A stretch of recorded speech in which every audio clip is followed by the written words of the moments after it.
नमस्कार। आकाशवाणी से प्रस्तुत है समाचार प्रभात।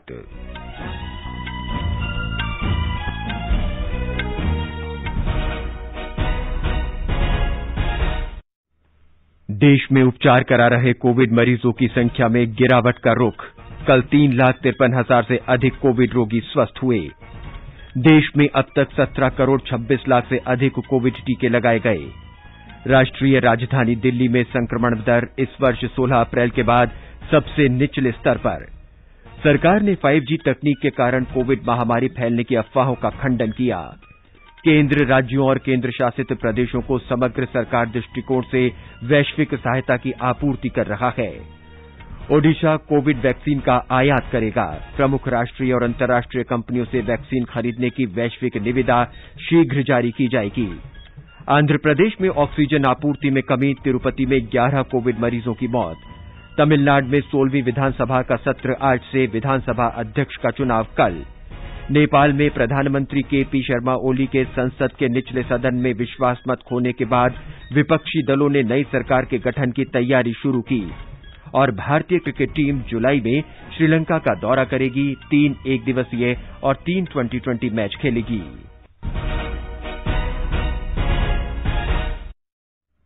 समाचार प्रभात में फरहत नाज के साथ मैं नवीन सक्सेना। कोविड मरीजों की संख्या बढ़ रही है। श्रोताओं से अपील है कि कोई भी कोताही न बरतें, सुरक्षा के सभी उपायों का पालन करें और 18 वर्ष से अधिक आयु के सभी लोग निसंकोच टीका लगवाएं। 3 आसान उपायों का पालन करें और सुरक्षित रहें।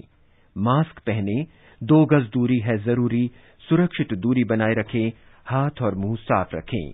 और अब समाचार विस्तार से। देश में उपचार करा रहे कोविड रोगियों की संख्या घट रही है।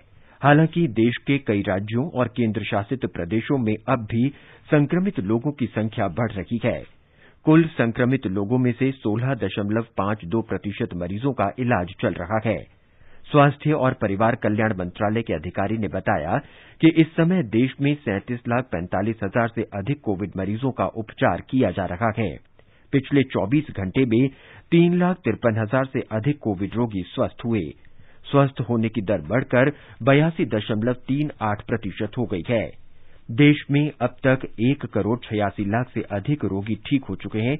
कल 3,754 लोगों की मृत्यु हुई। इसके साथ ही मृतकों की संख्या 2,46,116 हो गई है। देश में अब तक 17 करोड़ 26 लाख से अधिक कोविड टीके लगाए गए हैं। टीकाकरण अभियान के 115वें दिन कल 24,30,000 से अधिक टीके लगाए गए। 18 से 44 वर्ष आयु वर्ग के 5,18,000 से अधिक लोगों को कल पहला टीका लगाया गया। टीकाकरण अभियान का तीसरा चरण आरंभ होने के बाद से 30 राज्यों और केंद्र शासित प्रदेशों के 25,52,000 से अधिक लोगों को टीके लगाए गए।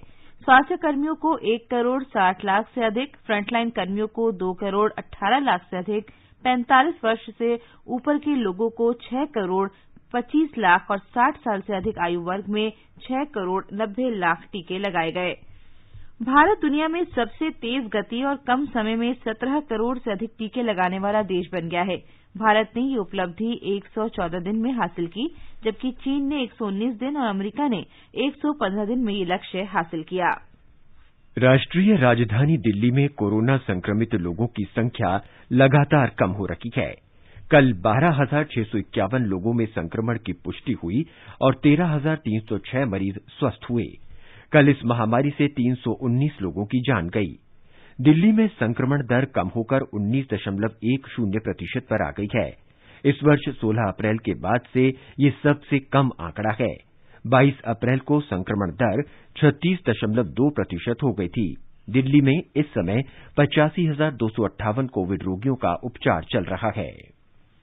सरकार ने स्पष्ट किया है कि दूरसंचार नेटवर्क की 5G तकनीक का कोविड महामारी फैलने से कोई संबंध नहीं है। कई सोशल मीडिया प्लेटफॉर्म पर भ्रामक संदेश प्रसारित किए जा रहे हैं कि 5G मोबाइल टावरों के परीक्षण से कोरोना वायरस की दूसरी लहर आई है। संचार मंत्रालय ने कहा कि ये तथ्य गलत है और इसमें बिल्कुल भी सच्चाई नहीं है। मंत्रालय ने कहा कि 5G तकनीक को कोविड महामारी से जोड़ने के दावे फर्जी हैं और इसका कोई वैज्ञानिक आधार नहीं है। 5G नेटवर्क का परीक्षण भारत में अभी नहीं शुरू हुआ है और 5G परीक्षण या नेटवर्क से भारत में कोरोना वायरस फैलने का दावा बेबुनियाद और गलत है। ये समाचार आकाशवाणी से प्रसारित किए जा रहे हैं। समाचार प्रभात में आपका फिर स्वागत है। केंद्रीय स्वास्थ्य मंत्रालय ने कहा है कि सरकार के समन्वित प्रयासों के माध्यम से राज्यों और केंद्रशासित प्रदेशों को विदेशों से मिल रही सहायता की तेजी से आपूर्ति की गई है। मंत्रालय ने कहा है कि अब तक 8,900 oxygen concentrator, 5,043 oxygen cylinder, 18 oxygen उत्पादन संयंत्र, 5,698 वेंटिलेटर और लगभग 3,40,000 रेमडेसिविर वायल्स की आपूर्ति की गई है। भारत को विभिन्न देशों और संगठनों से अंतर्राष्ट्रीय वित्तीय सहायता और चिकित्सकीय सामग्री तथा उपकरणों की सहायता 27 अप्रैल से मिल रही है। राज्यों और संस्थानों को उपकरणों और सामग्रियों का त्वरित आवंटन और उनकी आपूर्ति नियमित प्रक्रिया है और इस पर लगातार निगरानी रखी जा रही है। उड़ीसा सरकार ने कोविड-19 के प्रबंधन के लिए वैक्सीन आयात करने का निर्णय लिया है। कल भुवनेश्वर में मुख्यमंत्री नवीन पटनायक की अध्यक्षता में राज्य मंत्रिमंडल की बैठक में इस प्रस्ताव को मंजूरी दी गई। सरकार प्रमुख राष्ट्रीय और अंतर्राष्ट्रीय कंपनियों से कोविड वैक्सीन लेने के लिए जल्द ही वैश्विक स्तर पर निविदा जारी करेगी। गुजरात में कल 11,592 लोगों में कोरोना संक्रमण की पुष्टि हुई। हमारे संवाददाता ने बताया है कि राज्य स्वास्थ्य विभाग के अनुसार कल 14,931 रोगी उपचार के बाद स्वस्थ हुए और उन्हें अस्पताल से छुट्टी दे दी गई। गुजरात में मरीजों के ठीक होने की दर बढ़कर 79.11% हो गई है। राज्य में सबसे अधिक 3,194 नए मामले अहमदाबाद में सामने आए, जबकि सूरत में 823 नए मामले दर्ज किए गए। कल राज्य में 117 मरीजों की मृत्यु हो गई। इसके साथ ही राज्य में कोविड-19 से जान गंवाने वाले मरीजों की कुल संख्या 8,511 तक पहुंच गई है। राज्य में इस वक्त 1,36,158 सक्रिय मामले हैं, जिनमें से 792 मरीज वेंटिलेटर पर है। इस बीच गुजरात में कल 2,07,700 लोगों को कोविड-19 के खिलाफ टीके लगाए गए। इसके साथ ही राज्य में अब तक कुल 1,37,00,000 से अधिक लोगों को टीके लगाए जा चुके हैं। गुजरात सरकार ने राज्य परिवहन की राजस्थान के साथ की बस सेवाएं 15 दिनों के लिए स्थगित कर दी है। अहमदाबाद नगर निगम द्वारा शहर के कुछ और क्षेत्रों को माइक्रो कंटेनमेंट जोन में शामिल किया है, जिसमें इसरो की विक्रम नगर कॉलोनी के 750 फ्लैट भी शामिल है। योगेश पंड्या, आकाशवाणी समाचार, अहमदाबाद। छत्तीसगढ़ में कोरोना संक्रमण की स्थिति में बीते कुछ दिनों से सुधार देखा जा रहा है। हमारे संवाददाता ने बताया कि राज्य में संक्रमण दर पिछले 6 दिन से लगातार घट रही है। छत्तीसगढ़ में बीते एक सप्ताह के दौरान पॉजिटिविटी दर में गिरावट दर्ज की गई है। करीब 1 महीने के बाद यह पहली बार हुआ है जब पॉजिटिविटी दर 20% से नीचे आई है। राज्य में अब तक करीब 7,25,000 कोरोना संक्रमित मरीज इलाज के बाद स्वस्थ हो चुके हैं। इस तरह से प्रदेश की रिकवरी दर 83% से अधिक है। राज्य में अब तक कुल जितने कोरोना संक्रमित मरीज स्वस्थ हुए हैं, उनमें से 81% ने होम आइसोलेशन में रहकर इलाज कराते हुए कोरोना को मात दी है। इस बीच राज्य में टीकाकरण अभियान भी जोर शोर से जारी है। अब तक सभी श्रेणियों को मिलाकर 59 लाख से अधिक वैक्सीन की डोज लगाई जा चुकी हैं। विकल्प शुक्ला, आकाशवाणी समाचार, रायपुर। आंध्र प्रदेश में कल रात तिरुपति के श्री वेंकटेश्वर रामनारायण रुइया सरकारी अस्पताल में ऑक्सीजन आपूर्ति में जरूरी दबाव कम होने से 11 कोविड मरीजों की मौत हो गई। आंध्र प्रदेश के मुख्यमंत्री वाईएस जगनमोहन रेड्डी ने घटना की जांच के आदेश दे दिए हैं। ऑक्सीजन टैंकर पहुंचने पर आपूर्ति फिर शुरू की गई। केंद्र शासित प्रदेश जम्मू कश्मीर में अंतिम वर्ष के एमबीबीएस छात्र विभिन्न अस्पतालों में कोविड रोगियों की देखभाल कर रहे हैं। जम्मू कश्मीर राष्ट्रीय स्वास्थ्य योजना के मिशन निदेशक चौधरी मोहम्मद यासीन ने कहा कि प्रदेश में उन एमबीबीएस छात्रों को मासिक वजीफा दिया जाएगा जो कोविड अस्पतालों में सेवा देंगे। एक रिपोर्ट। जम्मू कश्मीर प्रशासन ने केंद्र शासित प्रदेश में हल्के लक्षण वाले कोविड मरीजों को टेली चिकित्सा सेवाएं प्रदान करने के लिए एमबीबीएस के अंतिम वर्ष के छात्रों की सर्विसेज का उपयोग करने की स्वीकृति दी है। हालांकि ये वरिष्ठ फैकल्टी की निगरानी और पर्यवेक्षण में ही करना होगा। जम्मू कश्मीर के सभी मेडिकल कॉलेजों के प्रधानाचार्यों के नाम एक विज्ञप्ति के अनुसार इन छात्रों को मुआवजे के तौर पर कोविड इमरजेंसी रेस्पॉन्स पैकेज के अंतर्गत 5,000 रूपये मासिक दिया जाएगा। परंतु केंद्रीय स्वास्थ्य परिवार कल्याण मंत्रालय द्वारा जारी अधिसूचना के अनुसार कोविड कोविड की देखभाल के लिए उन्हें कम से कम 100 दिनों तक काम करना अनिवार्य होगा। आकाशवाणी समाचार के लिए श्रीनगर से मैं सुनील कौल। जम्मू कश्मीर में उपराज्यपाल के सलाहकार बशीर अहमद खान ने राज्य की पुलिस को लॉकडाउन का सख्ती से अनुपालन सुनिश्चित करने को कहा है। पुलिस से कहा गया है कि केवल मान्य पास वाले वाहनों को ही सड़कों पर चलने दिया जाए। श्री बशीर ने अधिकारियों को निर्देश दिया कि जम्मू कश्मीर आने वाले प्रत्येक यात्री की कोविड जांच हो ताकि कोई संक्रमित व्यक्ति राज्य में प्रवेश न कर सके।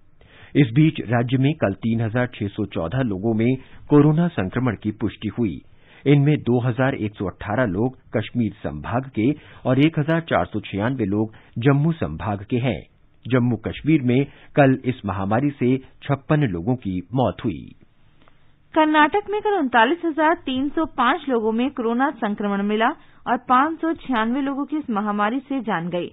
राज्य में 5,71,006 लोगों को उपचार चल रहा है, जबकि 32,188 लोगों को स्वस्थ होने के बाद अस्पतालों से छुट्टी दे दी गई। अब तक कुल 13,83,285 लोग संक्रमण मुक्त हो चुके हैं। हमारे संवाददाता ने बताया कि सरकार अस्पतालों में बिस्तरों, ऑक्सीजन और रेमडेसिविर इंजेक्शन की उपलब्धता बनाए रखने के लिए पारदर्शी प्रणाली लागू करने का हर संभव उपाय कर रही है। बेंगलुरु दक्षिण सांसद तेजस्वी सूर्या ने जानकारी दी है कि कोविड अस्पताल में बेड बुकिंग करने की व्यवस्था में हो रही गोलमाल को रोकने के लिए बेड बुकिंग सॉफ्टवेयर में सुधार लाया गया है। इससे मृत रोगियों और हाउस क्वारंटाइन में रखे रोगियों के नाम बेड बुकिंग करने का धंधा रुकने की संभावना है। राज्य कोविड टास्क फोर्स के प्रमुख और उप मुख्यमंत्री CN अश्वत्थ नारायण ने अधिकारियों से कहा है कि ऑक्सीजन वितरण, रेमडेसिविर और अस्पताल बिस्तर की रियल टाइम जानकारी सुवर्ण आरोग्य सुरक्षा ट्रस्ट के पोर्टल में डाला जाए। उन्होंने बताया है कि अगले 3 दिनों में ये सभी आवश्यक जानकारियां arogya.karnataka.gov.in पोर्टल में रियल टाइम बेसिस पर लभ्य होगा। सुधींद्र, आकाशवाणी समाचार, बेंगलुरु। बिहार में कोरोना संक्रमण में लगातार कमी आ रही है। कल राज्य में 10,174 लोगों में संक्रमण की पुष्टि हुई और 15,800 लोग संक्रमण मुक्त हुए। कल प्रदेश में कोरोना से 176 लोगों की मौत की खबर है। राज्य में संक्रमण मुक्त होने की दर 82% है और संक्रमण दर घटकर 10.16% हो गई है। आगे बढ़ने से पहले एक नजर मुख्य समाचारों पर। देश में उपचार करा रहे कोविड मरीजों की संख्या में गिरावट का रुख। कल 3,53,000 से अधिक कोविड रोगी स्वस्थ हुए।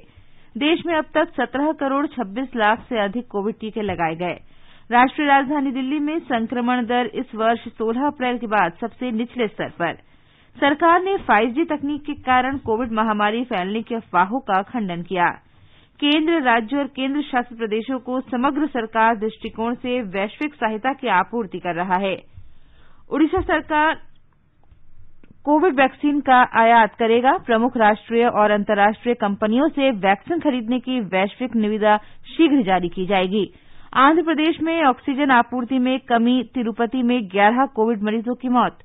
तमिलनाडु में 16वीं विधानसभा का सत्र आज से। विधानसभा अध्यक्ष का चुनाव कल। नेपाल में प्रधानमंत्री KP शर्मा ओली के संसद के निचले सदन में विश्वास मत खोने के बाद विपक्षी दलों ने नई सरकार के गठन की तैयारी शुरू की। और भारतीय क्रिकेट टीम जुलाई में श्रीलंका का दौरा करेगी। 3 एकदिवसीय और 3 2020 मैच खेलेगी। महाराष्ट्र में म्यूकर माइकोसिस से पीड़ित रोगियों का निःशुल्क इलाज किया जाएगा। म्यूकर माइकोसिस एक फंगल संक्रमण है जिससे कोरोना रोगी पीड़ित हो रहे हैं। ब्यौरा हमारे संवाददाता से। कोविड-19 के संक्रमण से ठीक होने वाले मरीजों में अब म्यूकर माइकोसिस नामक बीमारी के लक्षण पाए जा रहे हैं और महाराष्ट्र में ग्रामीण इलाकों में इनकी संख्या बढ़ रही है। इस बीमारी के कारण मरीजों के आंखों की रोशनी चली जाती है या मरीज की स्थिति गंभीर हो सकती है और ये जानलेवा भी बन सकती है। महाराष्ट्र के स्वास्थ्य विभाग ने इसकी गंभीरता को ध्यान में लिया है और इस बीमारी के महंगे इलाज के कारण राज्य के 1,000 अस्पतालों में महात्मा ज्योतिबा फुले जन आरोग्य योजना के तहत इसका मुफ्त इलाज कराने की घोषणा की है। स्वास्थ्य मंत्री राजेश टोपे ने कहा है कि अनियंत्रित डायबिटीज से बाधित मरीजों को इस बीमारी का संक्रमण होने की ज्यादा संभावना है और इसके प्राथमिक लक्षणों में नाक तथा होठों के निकट गहरे धब्बे दिखाई देते हैं। इस बीमारी का समय पर इलाज न होने से श्वसन संस्था, दिमाग तथा आंखों पर असर हो सकता है। इसीलिए राज्य में इसके बारे में जन जागृति मुहिम चलाई जाएगी। स्वास्थ्य मंत्री राजेश टोपे ने कहा कि मरीजों को हिम्मत नहीं हारनी चाहिए और डायबिटीज को नियंत्रित रखने के लिए उचित आहार, व्यायाम और डॉक्टर की सलाह से दवाई का प्रयोग करना चाहिए। शैलेश पाटिल, आकाशवाणी समाचार, मुंबई। दिल्ली जामा मस्जिद के शाही इमाम सैयद अहमद बुखारी और फतेहपुरी मस्जिद के शाही इमाम मुफ्ती मुकर्रम अहमद ने लोगों से कोविड स्थिति को देखते हुए ईद की नमाज घर पर ही अदा करने की अपील की है। उन्होंने कहा कि इस महामारी में लोग अपनी और दूसरों की सुरक्षा के लिए एहतियाती उपायों का कड़ाई से पालन करें। चांद नजर आने पर ईद उल फित्र 14 मई को मनाई जा सकती है। आइए अब सुनते हैं कोविड महामारी से निपटने के लिए प्रसिद्ध वीणा वादक सिद्धार्थ बैनर्जी का संदेश।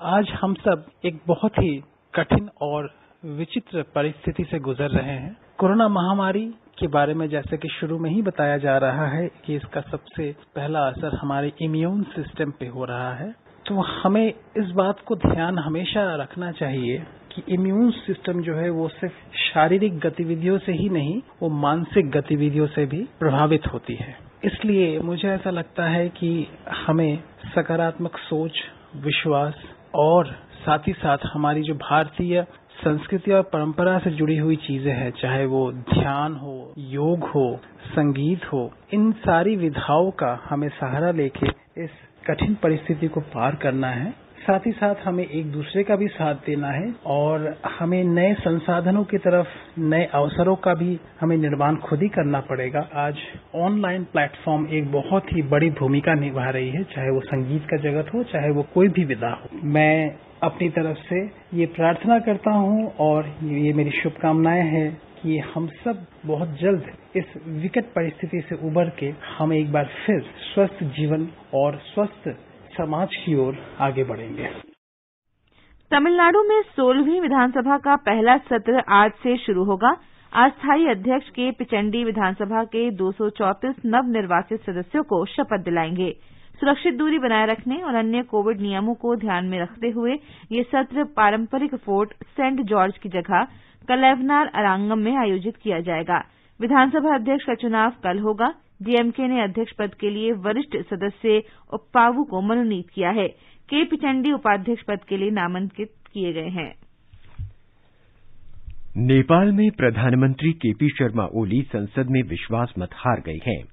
275 सदस्यों वाले निचले सदन प्रतिनिधि सभा में कल एक विशेष सत्र में हुए मतदान में जीत के लिए श्री ओली को 136 मतों की जरूरत थी, लेकिन वो 93 वोट ही जुटा सके। ये सत्र राष्ट्रपति विद्यादेवी भंडारी के निर्देश पर बुलाया गया था। विश्वास मत हारने के बाद श्रीमती भंडारी ने सोमवार से संसद का सत्रावसान कर दिया। पिछले सप्ताह कम्युनिस्ट पार्टी ऑफ नेपाल माओवादी सेंटर द्वारा समर्थन वापस लेने के बाद सरकार अल्पमत में आ गई थी। श्री ओली ने विश्वास मत प्रस्तुत करते हुए कहा कि देश के विकास और राष्ट्र निर्माण के लिए अथक कार्य करने वाली सरकार को संकीर्ण हितों के लिए निशाना बनाया जाना दुर्भाग्यपूर्ण है। दूसरी तरफ नेपाली कांग्रेस के शेर बहादुर देउबा और प्रचंड सहित अन्य प्रमुख नेताओं ने ओली पर पिछले कुछ सप्ताहों में नेपाल में कोरोना संक्रमण रोकने के नाकाम रहने का आरोप लगाया था। पिछले महीने तक नेपाल में प्रतिदिन 100 लोगों में संक्रमण मिल रहा था, लेकिन कल 9,271 रोगियों में संक्रमण की पुष्टि हुई और 139 लोग कोरोना से मारे गए।